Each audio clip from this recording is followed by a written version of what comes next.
"You're just dead weight," Victoria said with a smirk as she strolled around my desk. "We're cutting costs, and frankly, your position is unnecessary." The office fell silent. 20 co-workers froze over their keyboards, pretending not to watch as our CEO publicly dismantled my 3 years at Montgomery Pharmaceuticals. "You barely contribute in meetings," she continued, voice carrying across the open floor plan. "You question processes that have worked for years. Your reports are consistently late." None of that was true, but I maintained my composure, hands folded calmly in my lap. "You have until the end of the day to clear out your desk. HR has your paperwork." Victoria's heels clicked triumphantly as she walked away, not bothering to lower her voice as she added, "Some people just don't understand what it takes to succeed in this industry." I smiled and responded simply, "Fine, fire me." Victoria paused mid-stride, clearly disappointed by my calm acceptance. She'd expected tears or pleading, not quiet dignity. "I'm Eve Montgomery, 47 years old, and what Victoria doesn't know is that I own 87% of the company that bears my family name. 3 years ago, I stepped down as the public face of Montgomery Pharmaceuticals when my father passed away, leaving me controlling interest. The board hired Victoria King to lead the company into a new era of growth, unaware I had very specific plans of my own. Rather than watching from afar, I wanted to understand how our company operated from the inside.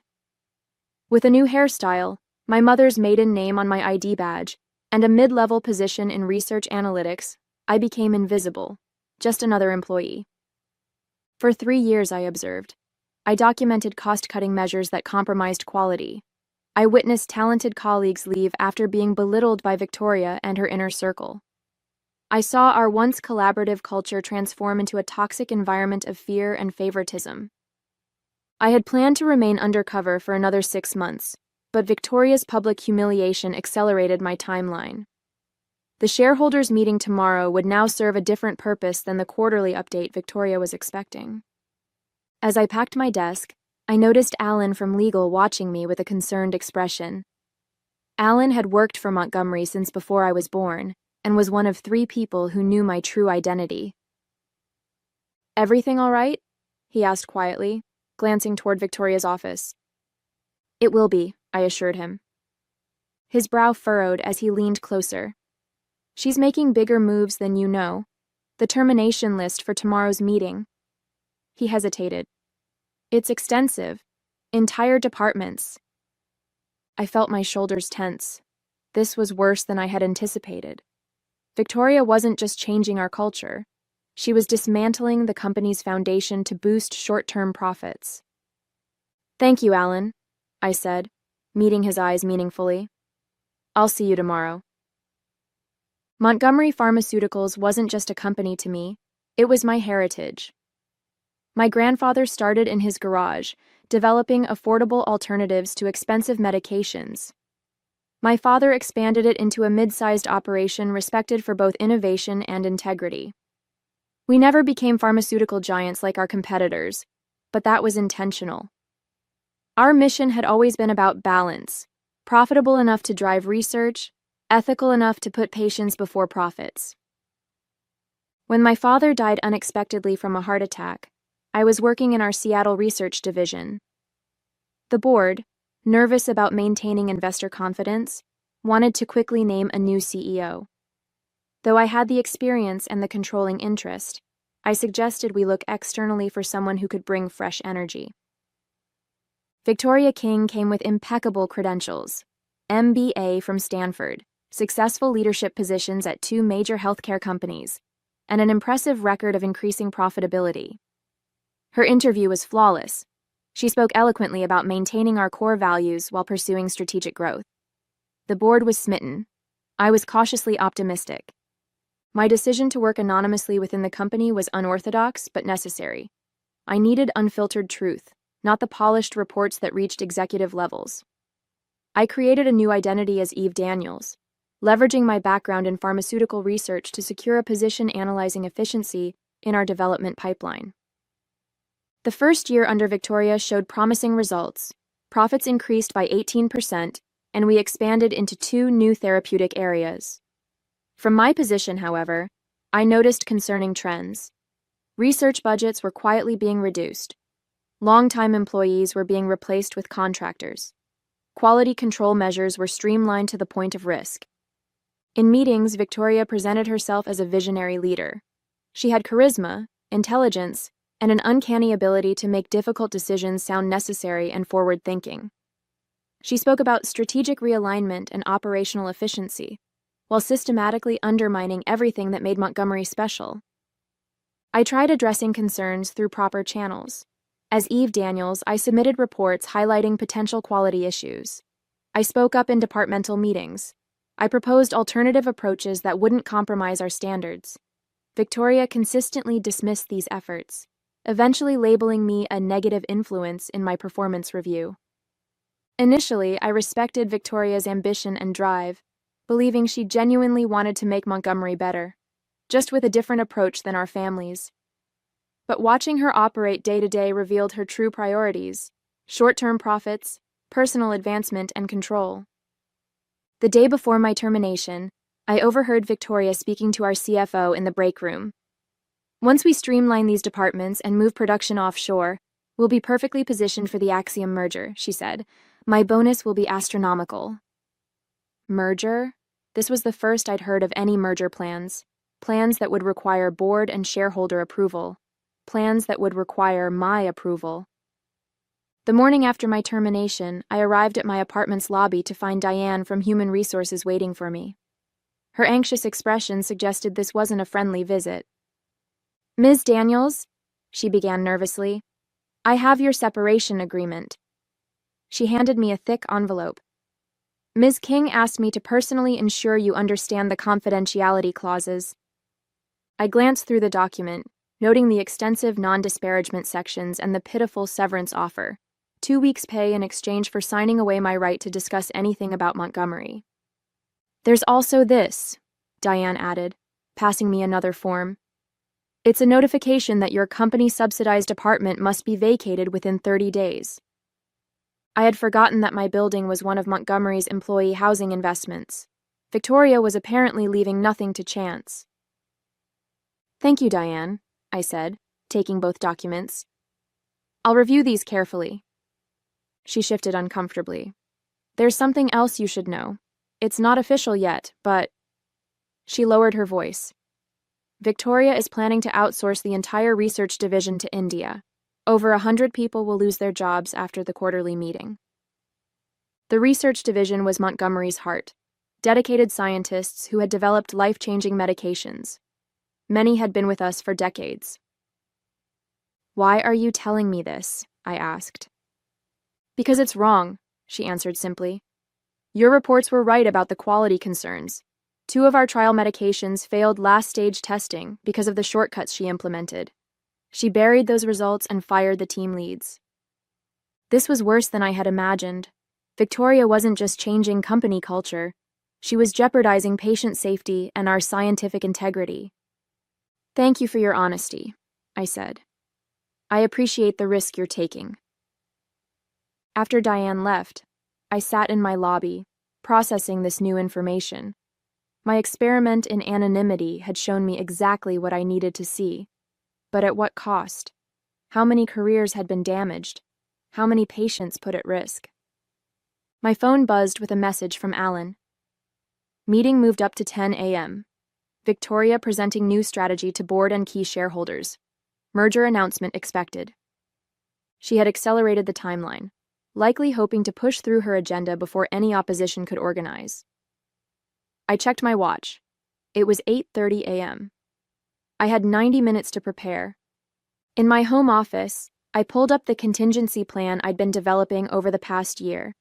It detailed a complete restructuring of leadership, reinvestment in our core values, and protection for the employees who made Montgomery what it was.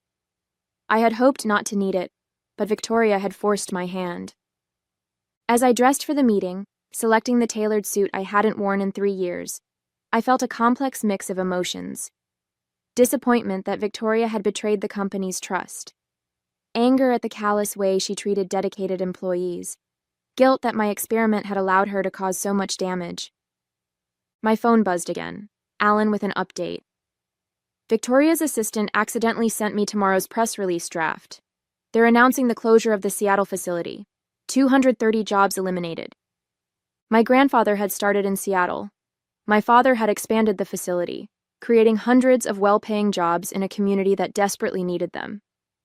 This wasn't just business anymore. This was personal. Victoria hadn't just attacked the company. She had attacked my family's legacy. I tucked my tablet into my briefcase, my resolve hardening. It was time to step out of the shadows. Montgomery Pharmaceuticals occupied the top 5 floors of a sleek building in downtown Chicago. I entered through the main lobby, nodding to security guards who didn't recognize me in my executive attire. Instead of taking the general elevator to the analytics department on the 3rd floor, I swiped a keycard I hadn't used in 3 years and entered the executive elevator. The boardroom was on the top floor, a spacious area with floor-to-ceiling windows overlooking Lake Michigan. As I approached, I could hear Victoria's confident voice through the partially open door. Unprecedented opportunity for growth. The Axiom merger will position us to compete with industry leaders while providing exceptional shareholder value. I paused, listening. She was already discussing the merger, presenting it as a foregone conclusion. What about the research division, someone asked. Harold Jensen, our longest-serving board member. Montgomery's reputation is built on innovation. Research can be done more cost-effectively elsewhere, Victoria replied smoothly. We're trimming unnecessary expenses to maximize our appeal to Axiom. Speaking of which, I've prepared a comprehensive restructuring plan. It was time. I pushed the door open and entered. 14 faces turned toward me, expressions ranging from shock to confusion to, in Alan's case, carefully concealed satisfaction. Victoria recovered quickly.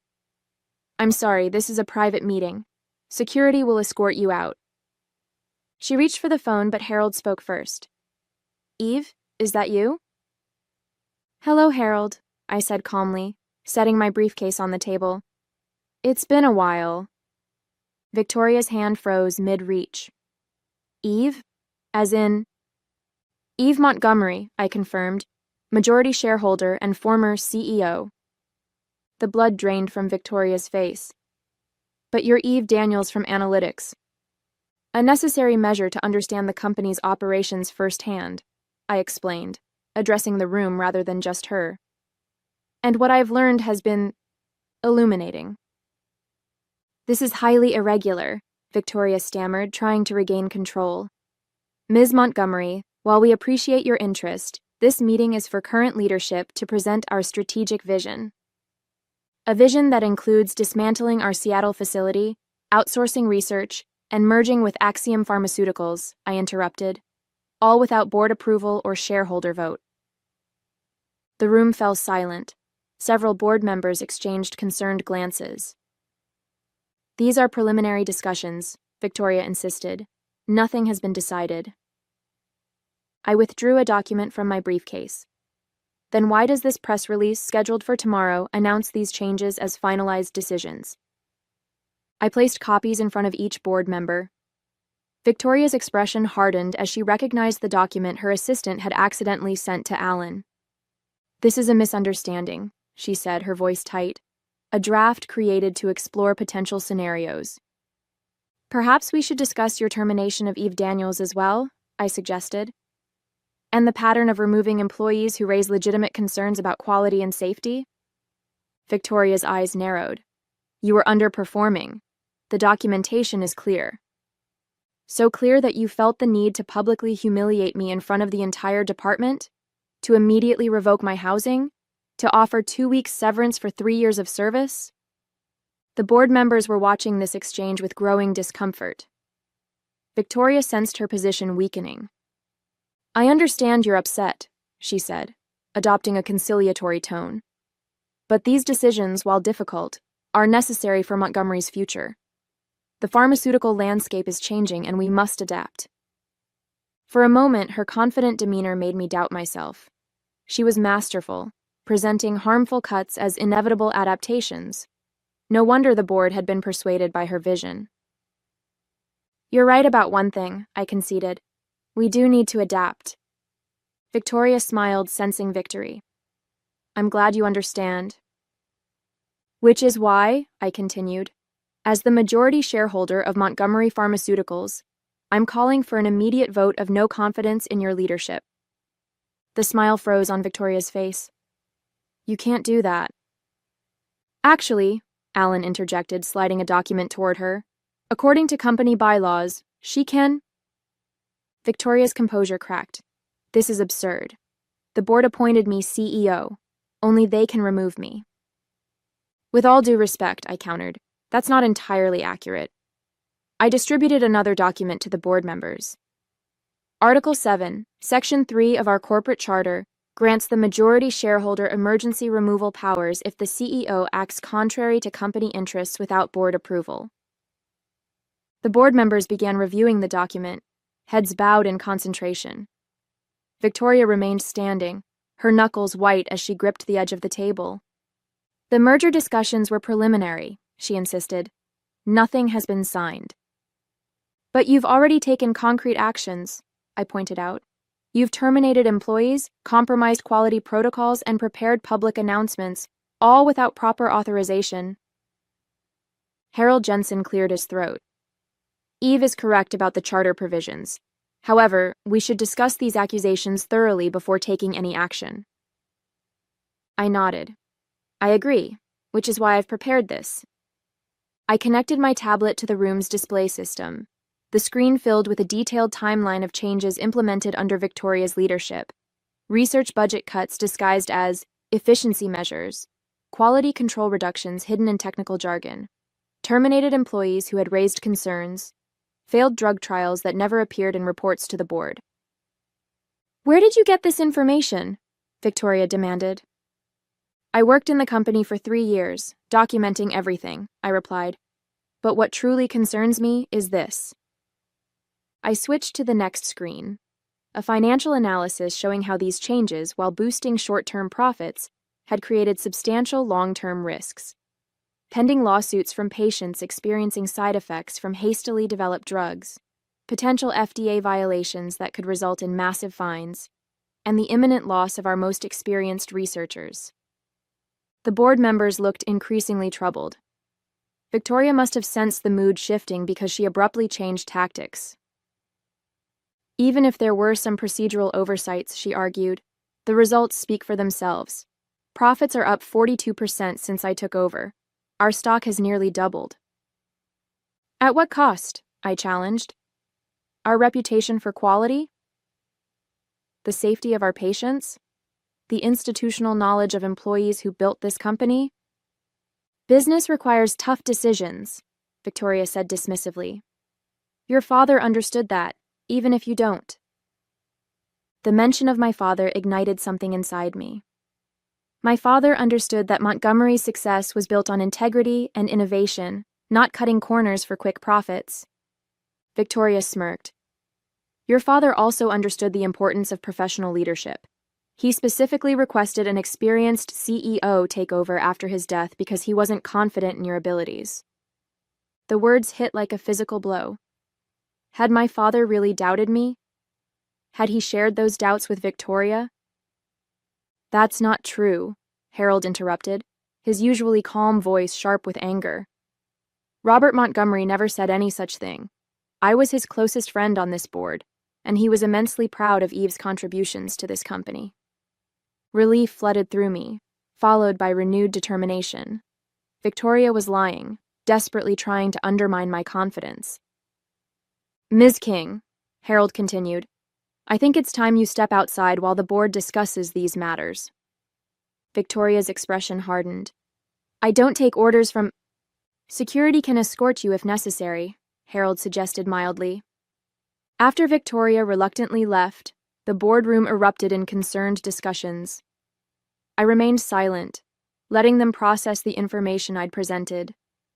Finally, Harold called for order. Before we vote, there's something you should all know. He looked directly at me. Victoria hasn't just been planning a merger. She's been negotiating to sell Montgomery's proprietary research to Axiom separately, research Eve's team developed before Victoria arrived. Shocked murmurs filled the room. This wasn't just about jobs or cost-cutting anymore. Victoria had been planning to sell the company's most valuable assets, innovations that could help millions of patients, for her personal gain. "How do you know this?" I asked Harold. He slid a folder across the table. "Because Axiom approached me last week, thinking I was already aware of the arrangement."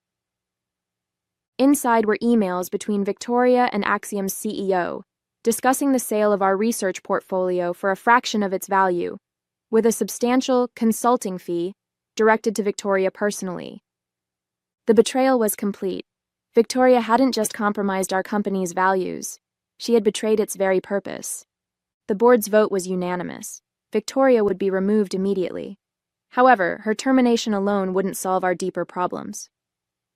The company culture had deteriorated, trust was broken, and we needed to prevent similar situations in the future. "We need to announce this change before markets close," said Elise Chen, our marketing director. "Otherwise, rumors will spread." "And what about the Seattle facility?" "The research division," asked another board member. "Victoria's team has already set those wheels in motion." "I have a comprehensive transition plan," I assured them. "But we need to move quickly. Victoria won't leave quietly." As if on cue, the boardroom door flew open. Victoria stormed in, followed by two men I didn't recognize.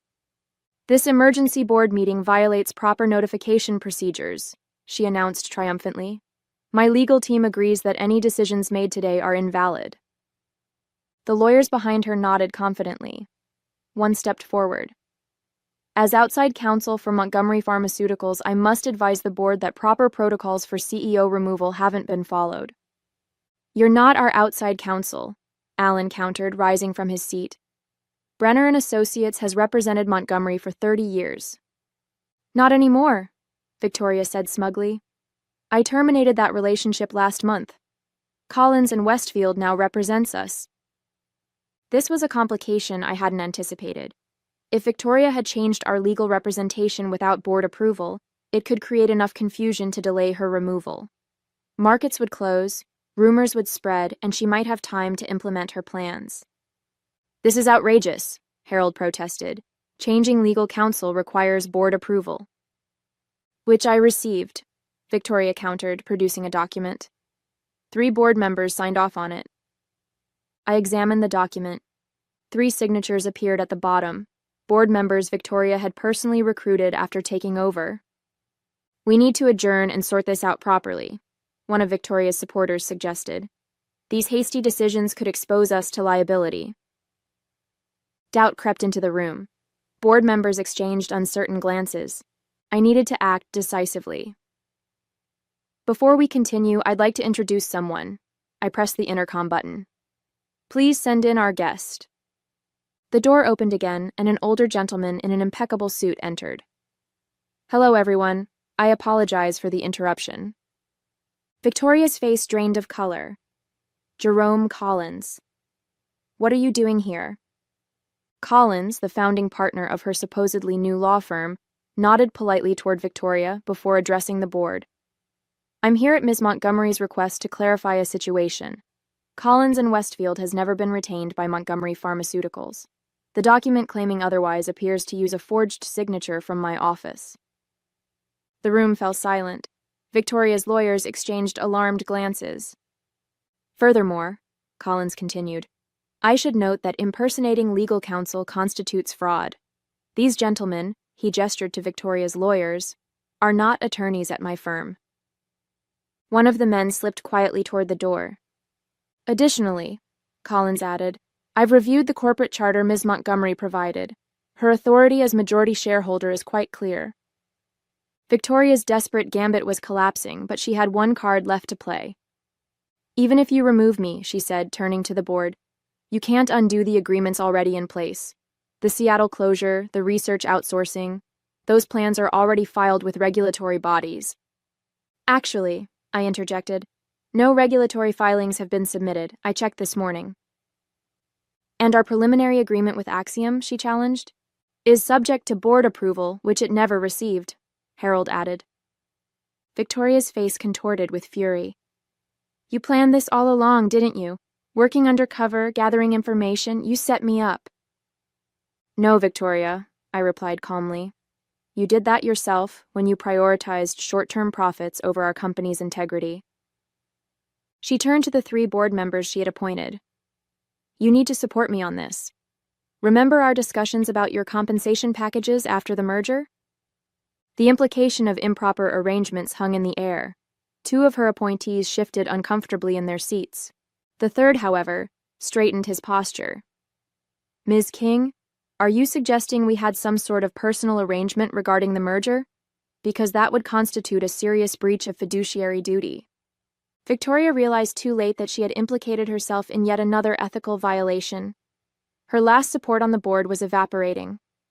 As security arrived to escort Victoria and her fake legal team from the building, I took my seat at the head of the table. The position had been mine all along. I had simply needed to reclaim it. The next morning, I arrived early for the company-wide meeting I had called. The auditorium filled quickly with anxious employees who had heard rumors but knew nothing concrete. My former colleagues from the analytics department did double takes when they saw me at the podium, dressed in executive attire rather than my usual business casual. Victoria had been scheduled to announce the strategic restructuring at this meeting. Instead, she was clearing out her office under security supervision. Good morning, I began once everyone was seated. For those who don't know me, I'm Eve Montgomery. A murmur rippled through the crowd. Some of you knew me as Eve Daniels from the analytics department. That was by design. For the past 3 years, I've worked alongside you, experiencing firsthand the changes in our company culture and operations. I outlined briefly what had transpired: Victoria's removal, the canceled merger, the saved jobs. With each revelation, the tension in the room gradually transformed into cautious relief. Yesterday, Victoria King fired me, calling me dead weight. Today, I want to address what makes someone valuable to Montgomery Pharmaceuticals.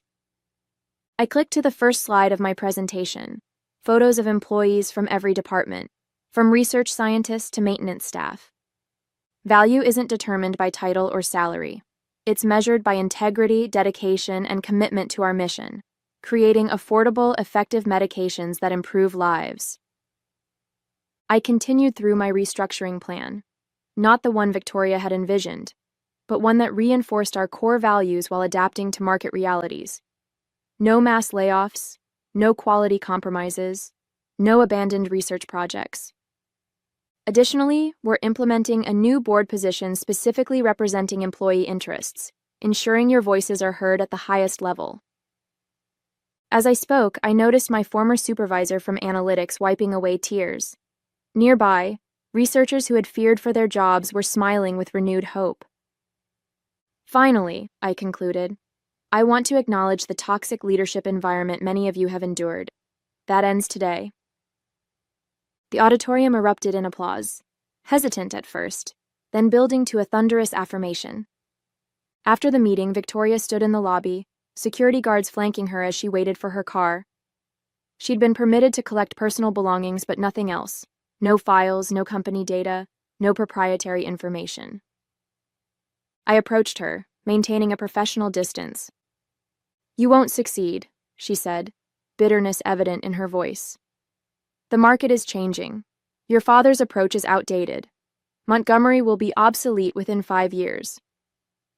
Perhaps, I acknowledged, but will be obsolete with our integrity intact.